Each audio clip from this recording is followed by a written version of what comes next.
amigos e amigas de Petra. Bom dia a todos. Bom dia. Muita paz. E que Jesus nos abençoe agora e sempre. Que assim seja.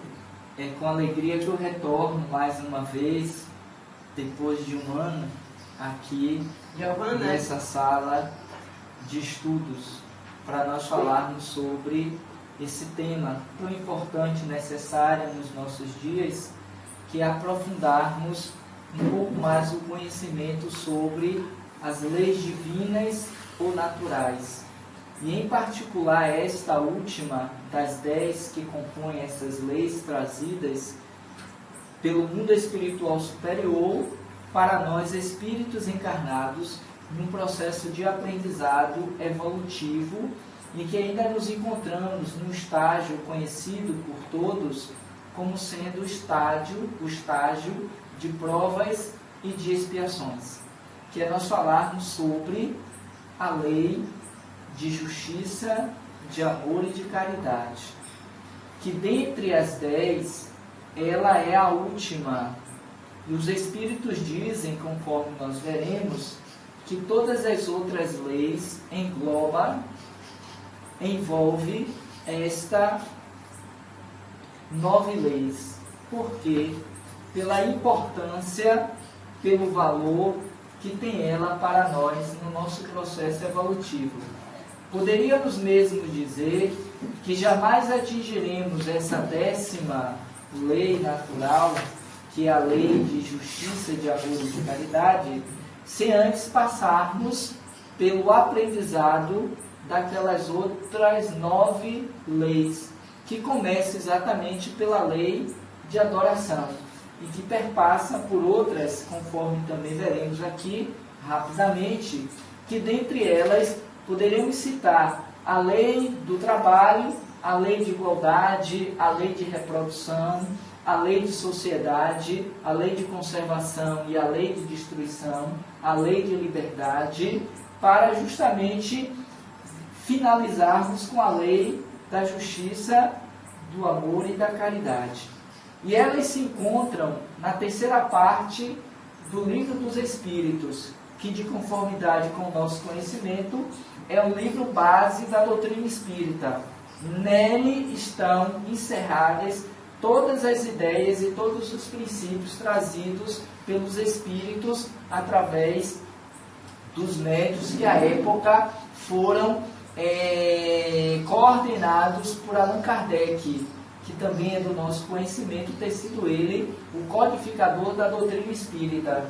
Esse livro, o Livro dos Espíritos, o qual conhecemos, ele é dividido em 4 partes, só a título de conhecimento e de informação.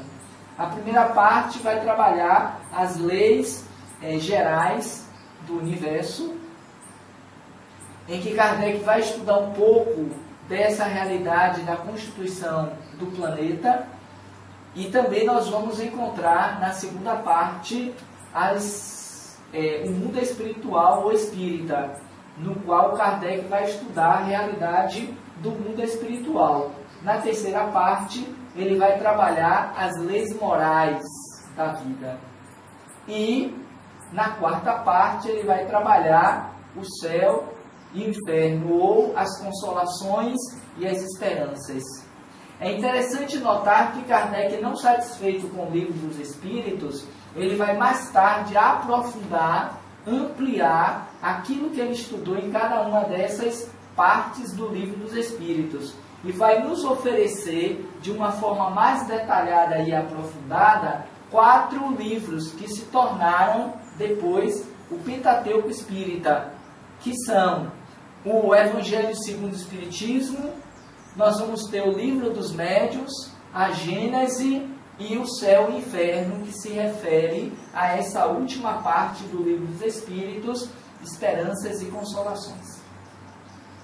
E é exatamente nessa 3ª parte do Livro dos Espíritos que Kardec dedicou ao estudo das leis naturais ou divinas. E uma das perguntas que Kardec faz no Livro dos Espíritos é exatamente a respeito dessas leis. Uma delas, porque foram várias. Uma em particular, quando ele questiona onde se encontra a lei de Deus no homem? E os espíritos assim responderam, na consciência, querendo dizer para nós que essas leis, 10 leis que Moisés já à época falava e que também nos apresentava, e que Jesus reforçou trazendo essa ideia da lei maior, elas estão dentro de nós. Na medida em que nós evoluímos, na medida em que nós nos desenvolvemos moral e espiritualmente, nós vamos compreendendo melhor e mais rapidamente essas leis que fazem com que, uma vez vividas, uma vez vivenciadas pelos espíritos encarnados, alcance uma condição mais ampla em torno desta lei de Deus, que se fundamenta basicamente na lei de amor, que é justamente o sentimento por excelência, no qual todos estamos no exercício do seu aprendizado, pois que no nosso estágio evolutivo ainda nos é difícil entender, compreender e vivenciar na sua magnitude. Daí porque Jesus, quando esteve conosco, ele trouxe como base da sua mensagem, das suas informações, exatamente a necessidade de nós nos amarmos uns aos outros. E estabeleceu exatamente como princípio básico a lei do amor, como sendo a primeira de todas as leis. Amar a Deus sobre todas as coisas e ao próximo como a si mesmo. E o que nós estamos fazendo ao longo dos nossos processos reencarnatórios, nesse ir e vir, numa tentativa do progresso intelectual e moral, não é outro que não seja o conhecimento e a vivência desta lei, a lei de amor.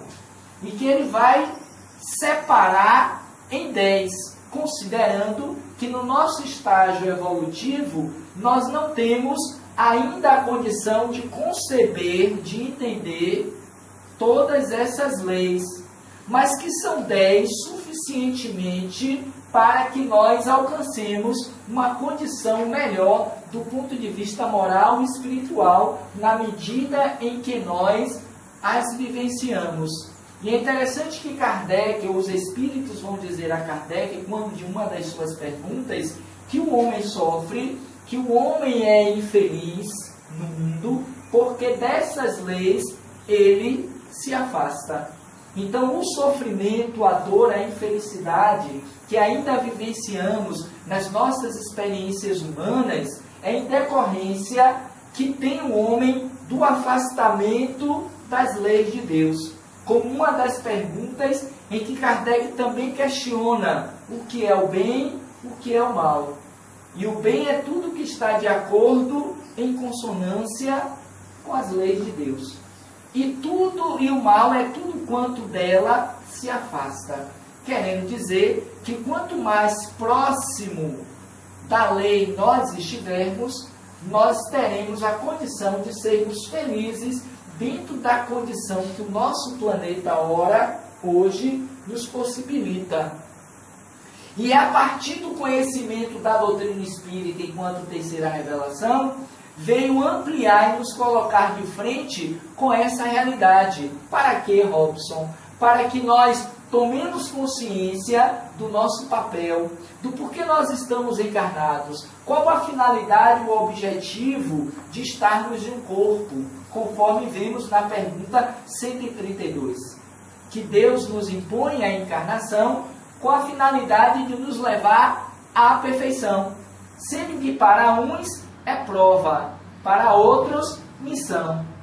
Ou seja, todos estamos passando por esse processo de ir e vir, em uma tentativa de nos melhorarmos, ampliando a consciência de dever, entendendo as leis de Deus, para melhor nos tornarmos co-criadores ou agentes multiplicadores da sua lei, dos seus ensinamentos. Vem Jesus à época para estender o conhecimento e alargar a percepção daquilo que o seu antecessor, Moisés, trouxera para aquele povo, ainda em uma condição rudimentar de consciência, de moralidade e igualmente de espiritualidade. Ele fez um papel muito bem feito nessa preparação de conscientização dessa visão de um Deus único, ainda que na configuração de um Deus punitivo, de um Deus que tinha raiva, que punia, que castigava, mas conseguiu trazer uma noção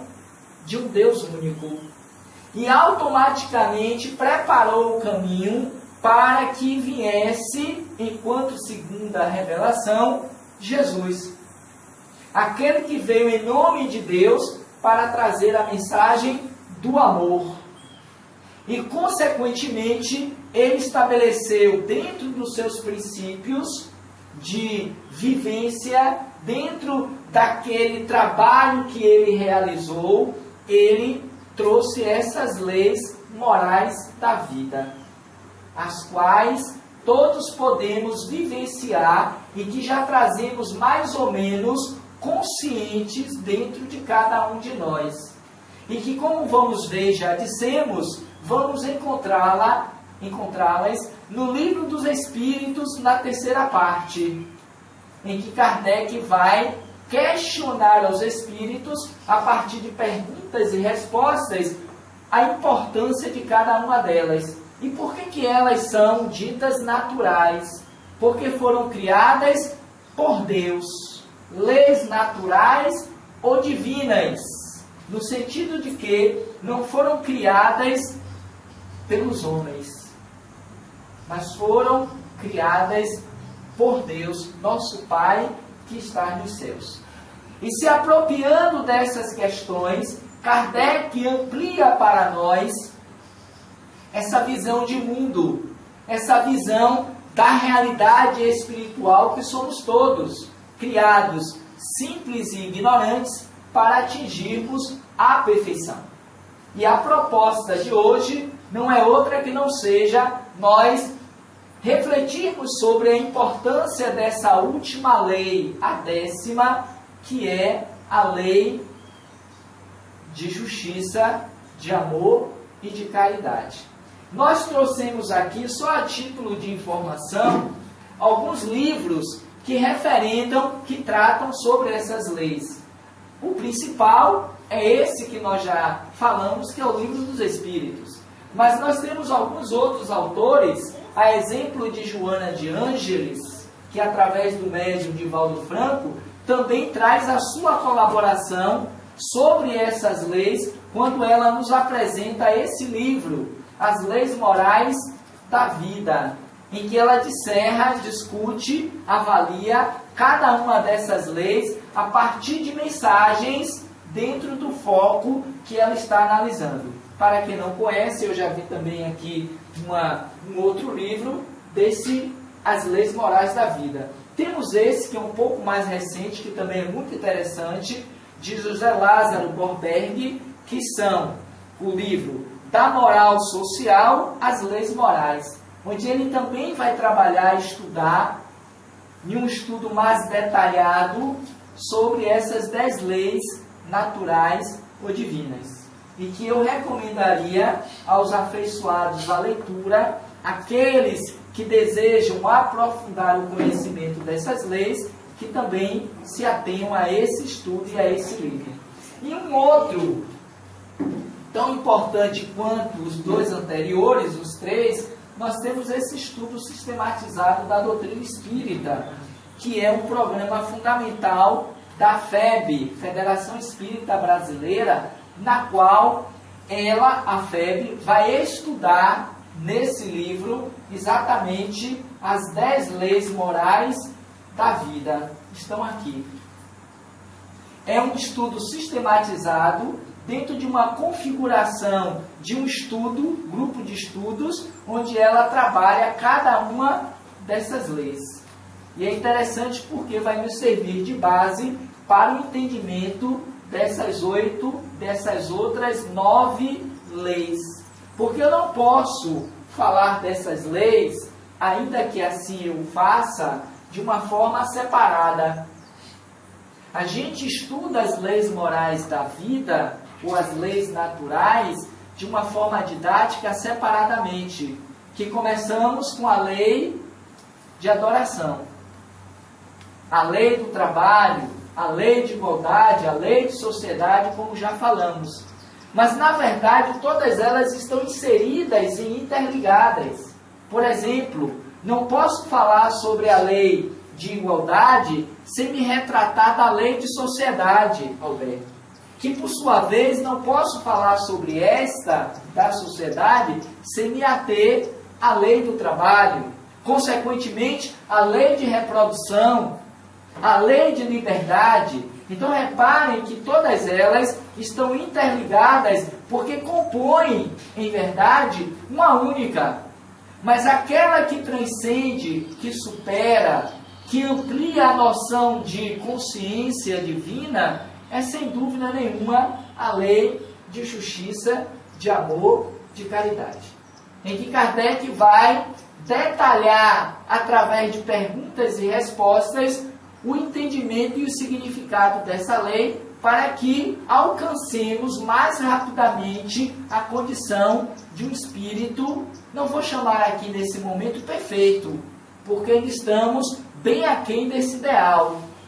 Mas podemos considerar que, uma vez vivenciando no nosso estágio de consciência esta lei de justiça, de amor e de caridade, estaremos a um passo a mais, estaremos mais adiantados em relação àqueles que ainda se encontram ignorantes em relação a essas leis e a vivência dessa em particular.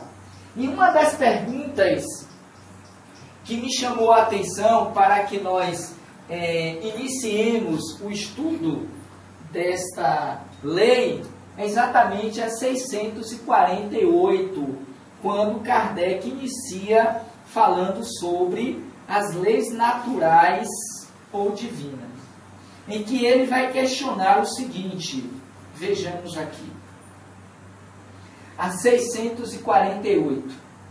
Que pensais da divisão da lei natural em 10 partes, compreendendo as leis sobre a adoração, o trabalho, a reprodução, a conservação, a destruição, a sociedade, o progresso, a igualdade, a liberdade, enfim, a de justiça, de amor e de caridade, que são as 10 que compõem hoje, no nosso estágio de evolução, as leis naturais ou divinas.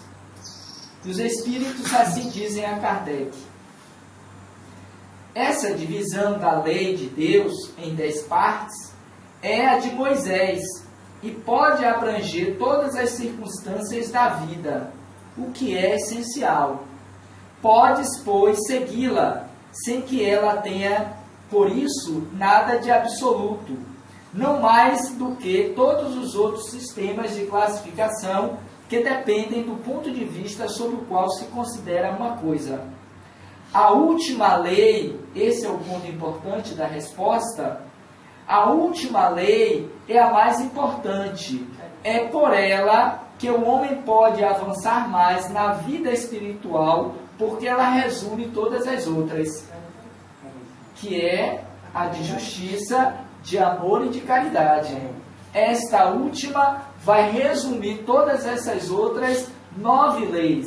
Nesta é que nós devemos nos ater, devemos ter cuidado e atenção. Não que com isso as outras não tenham o seu valor, a sua significância.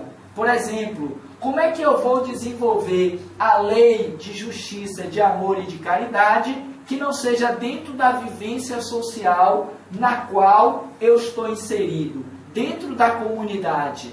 Convivendo, por exemplo, quando falamos da lei de justiça, dentro dessa perspectiva de sermos justos, que é uma das perguntas que Kardec se refere quanto à lei de justiça, de amor e de caridade.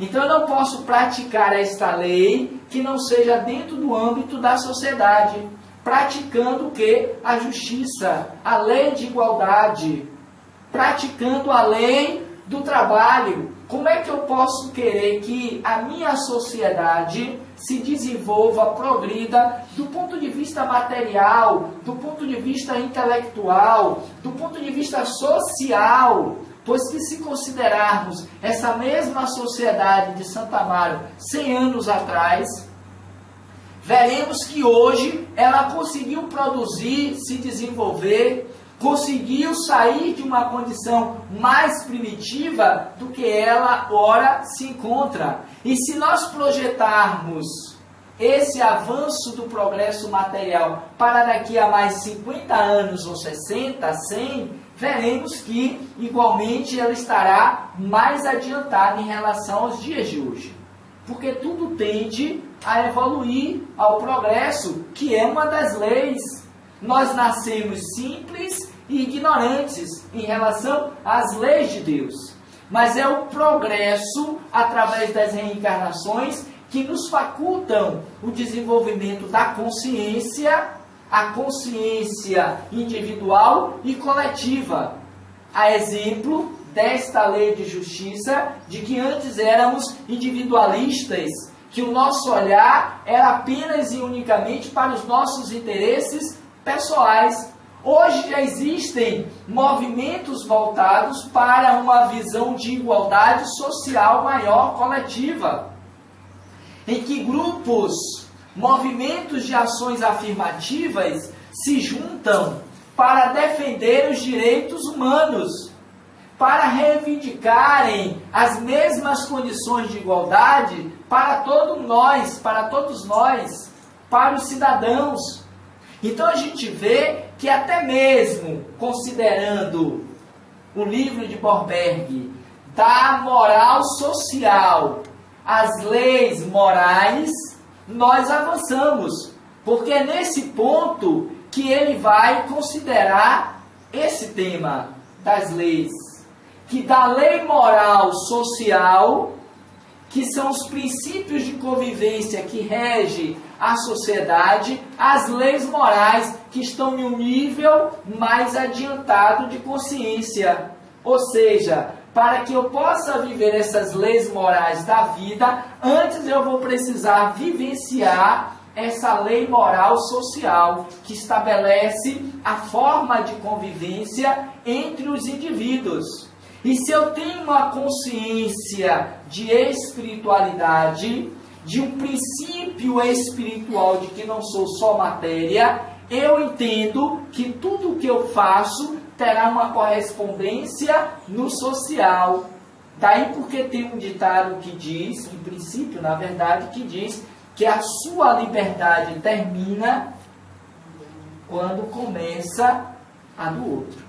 E isso é um princípio da lei moral. Então significa dizer que eu preciso aprender a conviver em sociedade respeitando uns aos outros os seus direitos. Porque se eu luto pelos meus direitos, consequentemente eu preciso começar a respeitar os direitos do outro.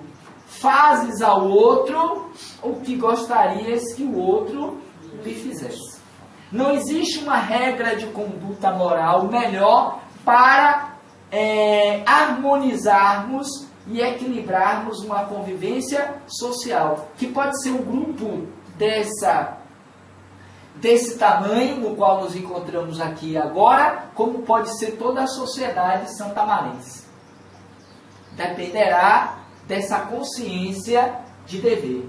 E aí a gente vai entender, antes de voltarmos propriamente à lei de justiça, de amor e de caridade, como uma fundamentação familiar, educativa, é importante para disseminar esses princípios e valores. Porque o que é o homem, ou melhor, quem é o homem na sociedade de hoje, senão aquele que for educado na sociedade menor, que é a família? Como querer uma sociedade em cujos homens vivam, trabalhem na consciência de amor, de justiça de caridade se não aprenderam dentro de casa esses valores, esses princípios? Como querer uma sociedade justa, ética, se eu não compartilhei e aprendi essa mesma justiça, essa mesma ética dentro do meu ambiente familiar? Por que o primeiro espaço social de convivência do espírito é em família? Porque é dali que nós exportamos os seres para essa sociedade macro. E é nesse espaço primeiro que nós aprendemos as primeiras lições de ética, de moral, de sentimento, de relacionamento social. E aí, com isso, eu, educado nesses princípios, atenderei naturalmente os apelos de uma sociedade maior na qual convivemos e que precisamos aprender a conviver para fazermos dela uma sociedade melhor, tal qual Jesus veio nos ensinar.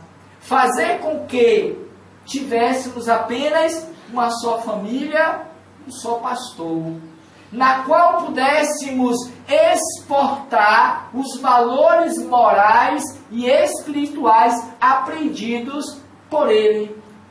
Porque ele veio exatamente nos ensinar a amarmos uns aos outros. Eis aí o primeiro mandamento: amar a Deus sobre todas as coisas.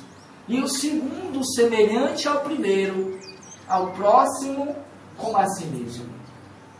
Se querem ser o maior do meu reino, que seja o trabalhador de todos. Trabalhem no sentido da ação da caridade. Ou ainda, se quisermos, Alberto, aquele discípulo, aquele que quiser ser meu discípulo, que seja aquele que mais ame, aquele que mais trabalhe. Os meus discípulos serão reconhecidos por muito se amarem. É a 10ª lei que ainda nos falta ser vivenciada na sua plenitude, na sua extensão maior, para termos uma sociedade mais qualificada do ponto de vista moral e espiritual. Para que nós vejamos florescer aquilo que Jesus nos atermos a esta realidade de hoje, trazendo isso para o nosso dia. Como podemos definir a justiça na perspectiva das leis de Deus? Porque quando nós consideramos a justiça na perspectiva dos homens, primeiro eu, depois os meus. Uma justiça voltada apenas para os nossos interesses pessoais, para as nossas necessidades imediatas, nas quais eu sou favorecido em primeiro lugar, onde o olhar volta-se apenas para os meus interesses. Mas quando a gente amplia a consciência de dever, de justiça, nós passamos a entender que a justiça, de fato, consiste no respeito aos direitos de cada um, coisa que ainda não vemos nos nossos dias. E o que é que nós dizemos? Que vivemos de uma sociedade injusta. Porque os meus direitos, eles não estão sendo respeitados, validados, em que pese, e é verdade se dizer isso, em que pese que nós temos uma Constituição que nos garante, que nos privilegia quanto a essa e ao amor. Porque nesse capítulo ele vai trabalhar também direito de propriedade, roubo, que são bem comuns no nosso dia a dia. Mas especificamente, até por conta do horário, ele vai questionar sobre caridade e amor ao próximo. E a questão que ele questiona na 886 é a seguinte: observe. qual é o verdadeiro sentido da palavra caridade como entendia Jesus. Mais impactante do que a anterior. Qual o verdadeiro sentido da palavra caridade como entendia Jesus? Observem que hoje nós não conseguimos compreender na sua magnitude o sentido de como entendia Jesus a caridade.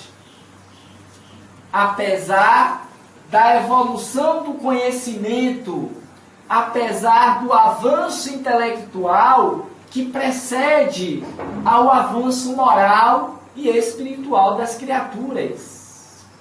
O que significa dizer que nós ainda estamos bem aquém daquilo que já poderíamos estar vivendo, daquilo que poderíamos já estar fazendo por um mundo melhor. Porque não basta apenas pensarmos nas leis de Deus. É preciso encontrarmos um caminho para a sua aplicabilidade. Porque a mensagem principal de Jesus foi exatamente esta: viver as leis de Deus uns com os outros. É o que ele chamou de alguma sorte como sendo o reino de Deus. Então, quando nós falamos do reino de Deus, nós estamos falando desse reino de amor, de caridade, de justiça.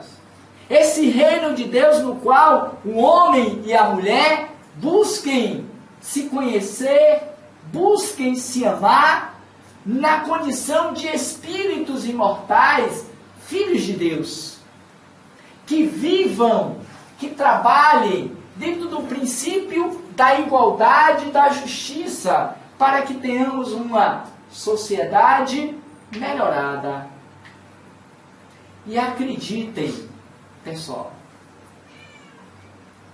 que no nosso estágio de evolução já se é possível viver esses princípios.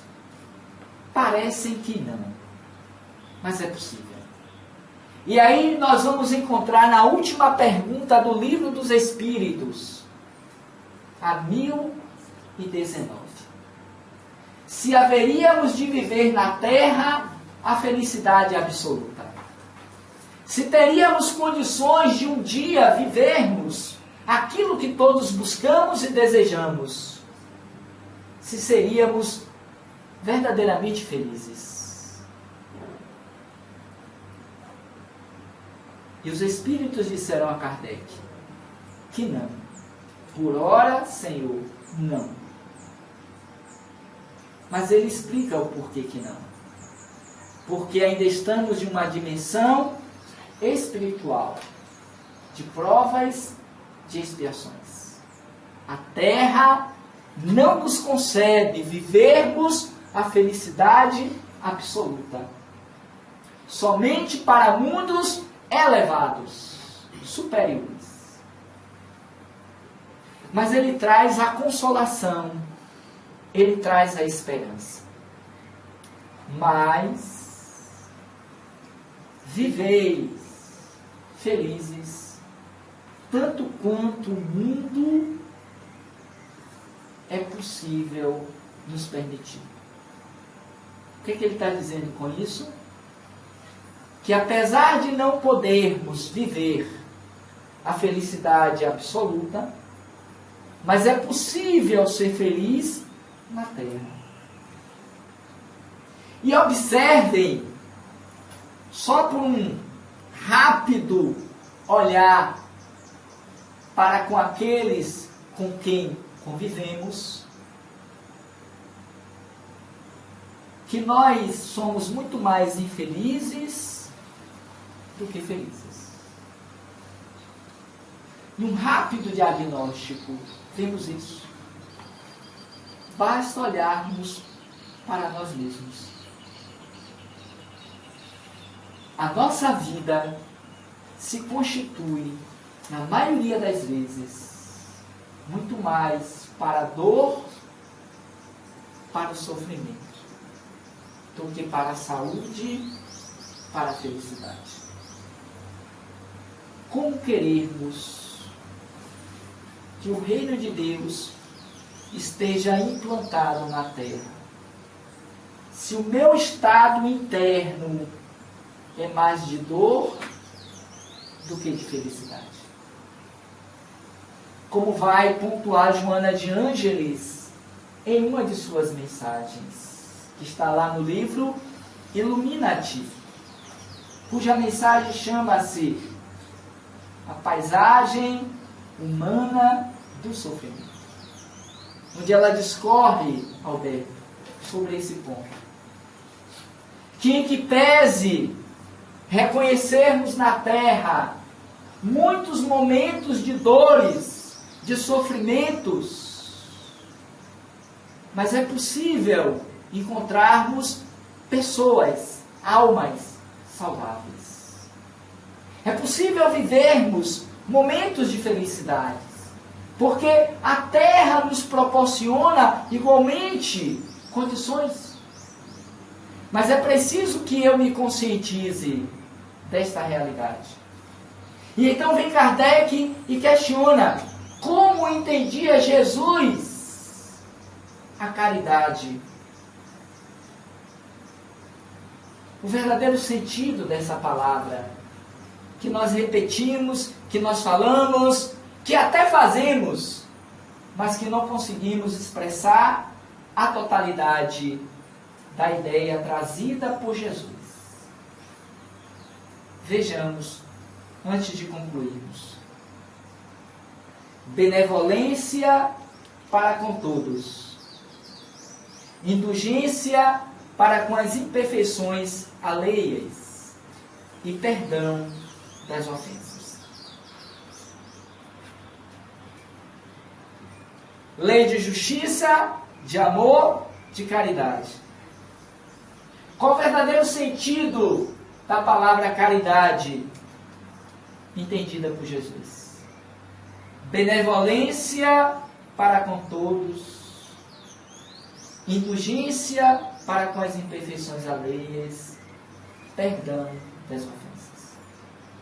E em nota de rodapé ele ainda vai considerar, Kardec, o amor e a caridade são complementos da lei de justiça, porque amar o próximo é fazer-lhe todo o bem que está ao nosso alcance e que gostaríamos que nos fosse feito a nós mesmos. Tal é o sentido das palavras de Jesus. Amai-vos uns aos outros como irmãos. Eu penso que essa resposta, ela encerra muito bem a ideia que aqui viemos buscar e refletir. Benevolência para com todos, indulgência para com as imperfeições alheias e perdão das ofensas. Quando estivermos praticando verdadeiramente a benevolência, a indulgência e o perdão, teremos uma sociedade espiritualizada.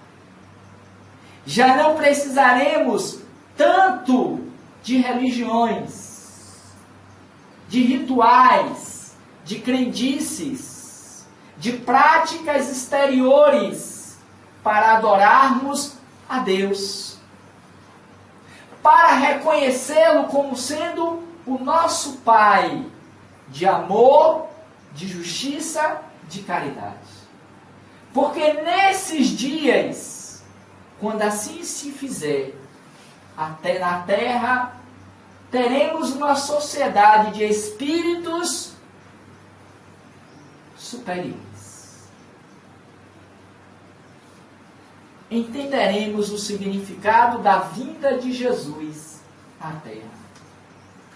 Nesses dias, que diria também o espírito Joana de Ângeles, que não está nem muito longe, nem muito perto, pois que dependerá da consciência de dever de cada um de nós, em buscarmos nos espelhar em Jesus e no próprio Cristo, pois que nos disse: ninguém chegará ao Pai que não seja por mim. Nos reconheceremos todos irmãos. Seremos então uma só sociedade, uma só família. A família de Deus. Percebem a importância da compreensão dessas leis? Do que elas podem nos favorecer do ponto de vista do nosso crescimento moral e espiritual? Porque eu já não vou mais precisar das leis dos homens, embora elas existirão sempre. Mas até essas leis serão mais espiritualizadas. Semana passada, ou anterior, me parece que é anterior, nós discutíamos a questão, deixa eu ver se eu me lembro, da pena de morte, da eutanásia e do suicídio.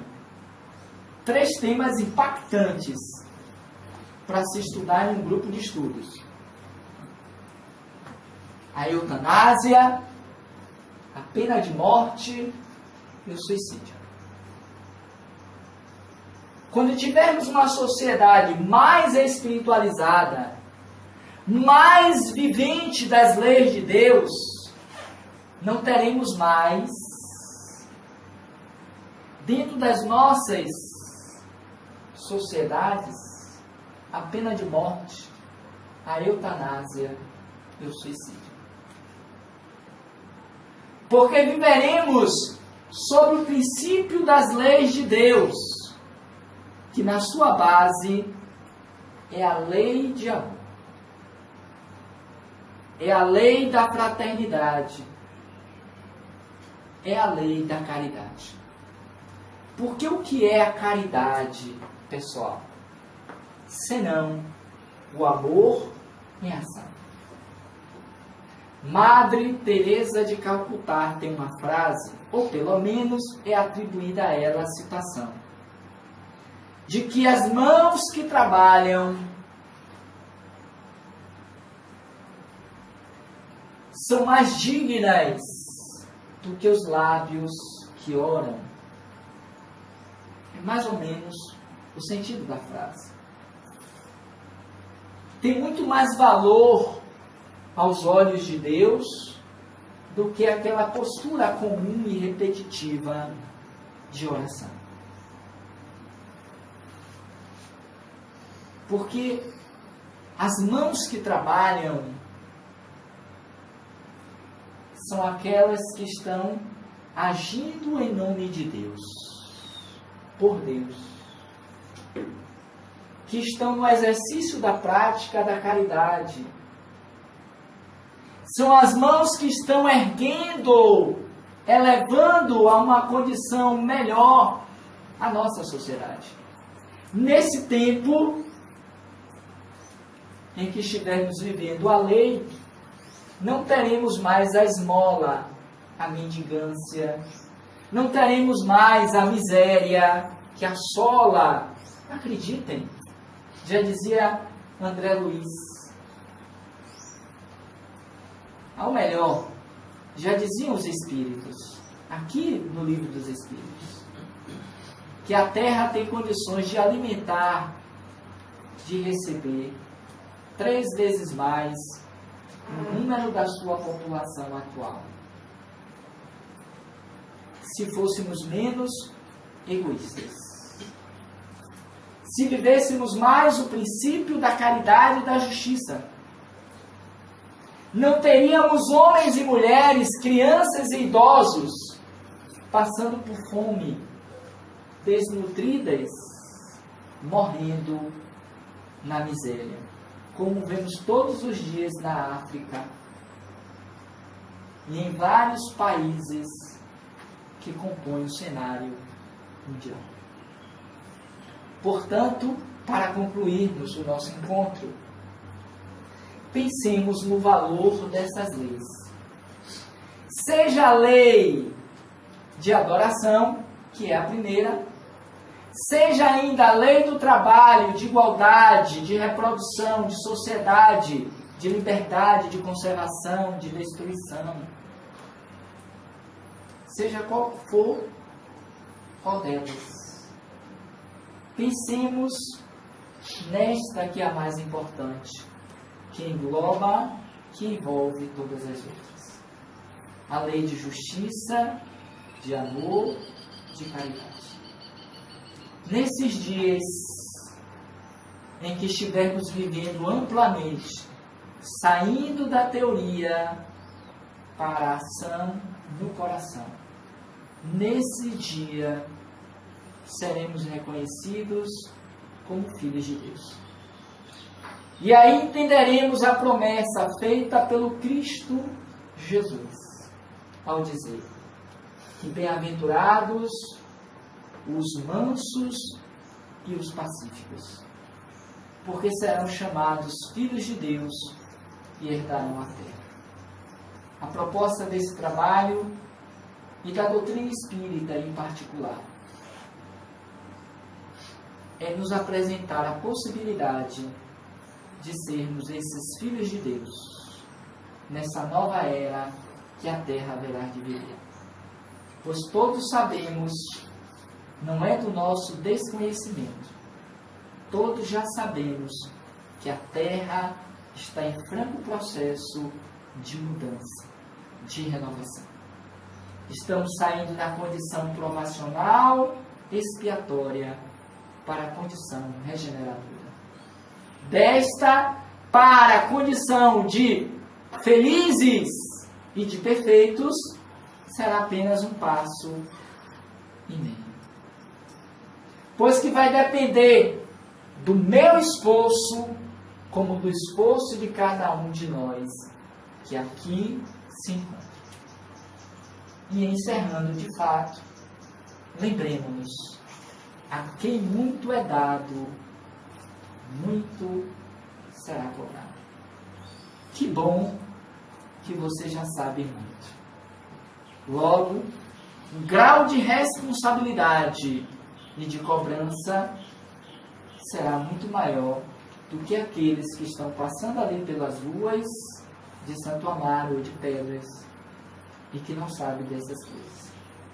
Portanto, lembrando Joana de Ângeles, ilumina-te, porque quanto mais iluminado estivermos do ponto de vista da consciência das leis de Deus, mais seremos favoráveis à vontade do nosso Pai que está nos céus.